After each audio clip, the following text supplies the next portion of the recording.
and it's a way to interact in a social way that we love to do in person, in a world that we've just now assumed is Web 2, and it's something we don't get to hang out with our friends on. No. So even imagining it is probably hard for someone like my mom or people that have been It's in Web 2. hard to imagine, but once you see it for 1 to 2 seconds, it's hard to unsee it. Right.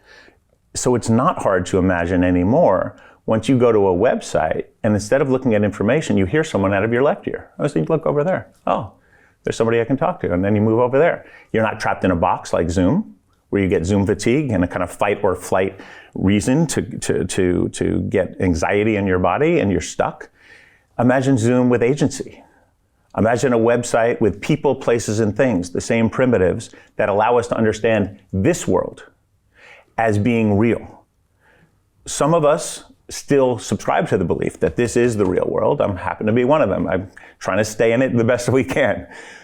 But to be present in this world and to connect to other people, we can now translate some of those elements into the virtual space and more fully integrate our digital and physical lives.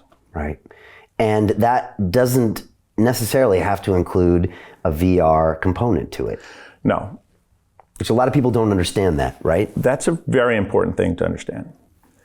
It would be nice to fast forward X years to get devices that are incredibly lightweight, that are not feeling like they're going to separate us from other people in the room, that we can wear for long periods of time, that have infinite battery life. Like, that's a future that will come, but even when it comes, I don't think it's going to be as powerful as not having something on your head, as having this, God-given form that can then interact with digital information and connect to each other. So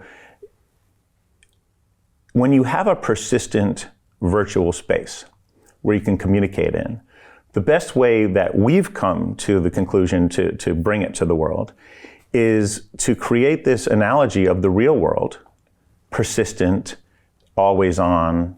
If you put something down there, well, next time you come, it'll still be there. The cues that make you understand and believe that it's as real as anything else.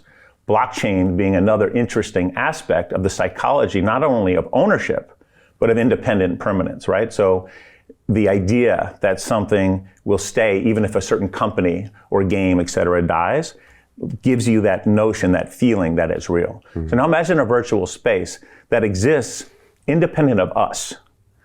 Now imagine that you want to go into it to connect to somebody.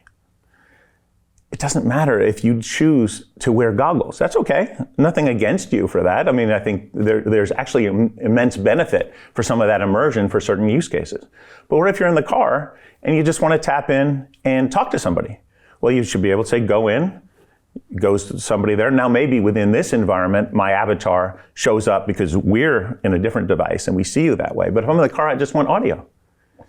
And if I want to text, I can maybe just text. And if I want to come in on a laptop, I'll come in on a laptop. So device independence is the key to the evolution of virtual spaces to become as real as physical ones.